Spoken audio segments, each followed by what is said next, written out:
You're watching CBS News Los Angeles, The Rundown. Hello, everyone. I'm Ross Palumbo, and here's a look at your top stories at this hour. The man who planted a handmade bomb at an Aliso Viejo spa, killing his ex-girlfriend, has now been sentenced to life behind bars. 2 other people were injured. You'll remember back in 2018. 64-year-old Stephen Beal was convicted in July. The judge in the case says Beal's motive was revenge for his ex-girlfriend breaking up with him. She died after opening a cardboard box at the spa, triggering that explosive. This murderous act was not only callous, not only cowardly, but incredibly reckless. I know that this sentence of life imprisonment will not bring back the murder victim, Iliko Krajniak. I also know that this sentence will not fully heal the trauma suffered by the other victims of this crime. But I do hope that with this sentence, the victims in this case, and all victims in our district, understand that we stand with them. Along with that life sentence, the judge added another 30-year sentence that she calls symbolic because of the savage nature of Beal's crime. Actor Alec Baldwin has been indicted now again in the Rust movie set shooting from 2021. Cinematographer Halyna Hutchins died in the shooting in New Mexico. Hutchins was just preparing to film a scene when Baldwin's gun suddenly went off.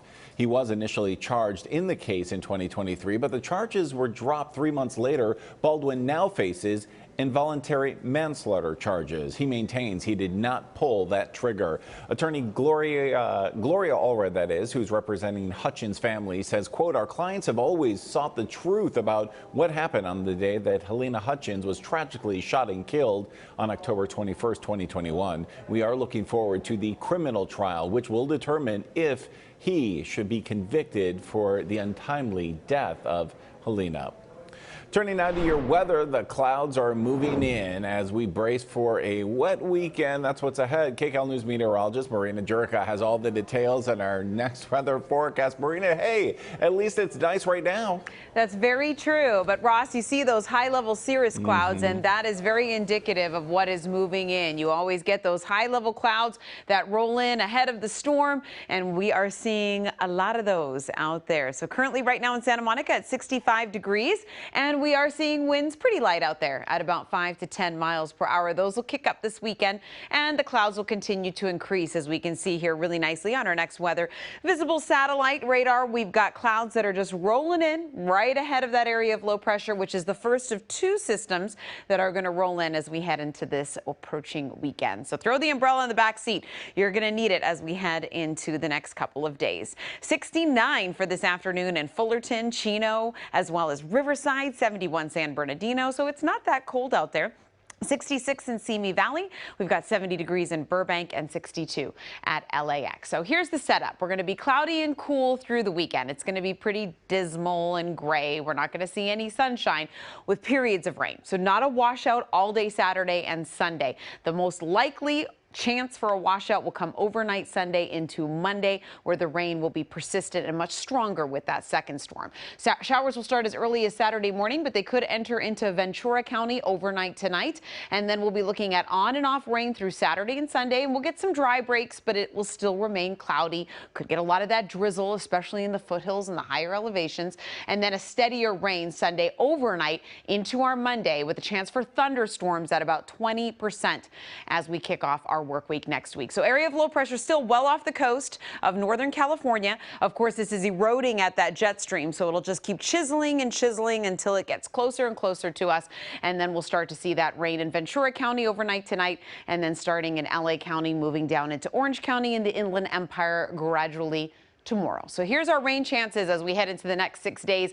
You can see tomorrow, as that low pressure actually glides across the coastline, we have our best chance, especially throughout the afternoon. And then we'll be looking at wraparound moisture on Sunday. So that's wrapping around that area of low pressure and just still bringing us some rain off and on. And then the secondary storm, which is stronger but faster, coming in overnight Sunday into Monday with a chance for those storms. And then we get high pressure dominating as we head into next week. We could actually get 70s back into the forecast and some nice dry weather back in here again. So extended forecast for the LA and OC Metro.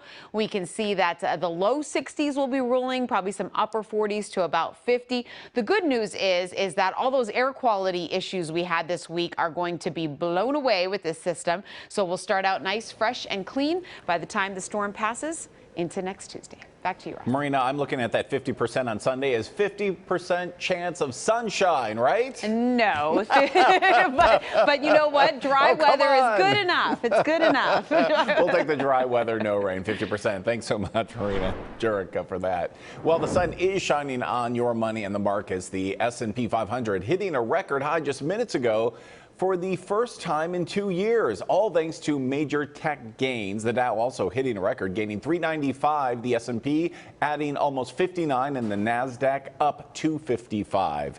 LA Times journalists have walked off the job today. They're protesting the company's request for a waiver on seniority when it comes to layoffs. This is the first time in that newsroom that they've gone on strike in the paper's 142-year-long history. Journalists are asking subscribers to not click on web articles or visit the website until midnight tonight. In a statement, the Times tells us that, quote, we need to reduce our operating budget going into this year and anticipate layoffs. The hardest decisions to make are those that impact our employees, and we do not come to any such decisions lightly. Meanwhile, the publisher of Sports Illustrated plans to lay off most or all of its staff. That's according to the union that represents workers at the 70-year-old magazine. Authentic Brands Group owns Sports Illustrated but sold the publishing rights to the Arena Group. Stay with CBS News Los Angeles as we continue to monitor this developing and somewhat disturbing story. A West Covina police sergeant walks in on a robbery at a West Covina 7-Eleven for the second time in just a few days. KCAL's Amanda Sarantino is working on that story right now for us.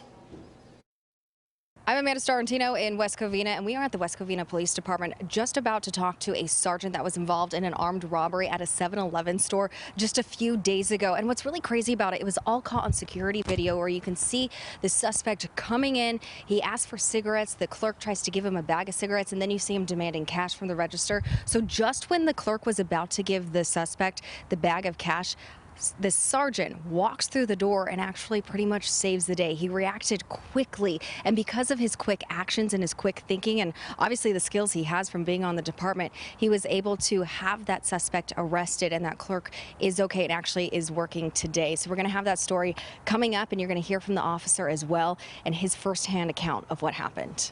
All right, thanks a lot, Amanda. We'll see you tonight at 4. Fighting for his freedom 20 years later, the LA Innocent Project is taking up Scott Peterson's case. Peterson, you'll remember, was convicted of killing his wife and their unborn child, Connor. Last year, his attorneys filed a petition alleging his rights were violated during the trial and suggested newly discovered evidence supports his innocence.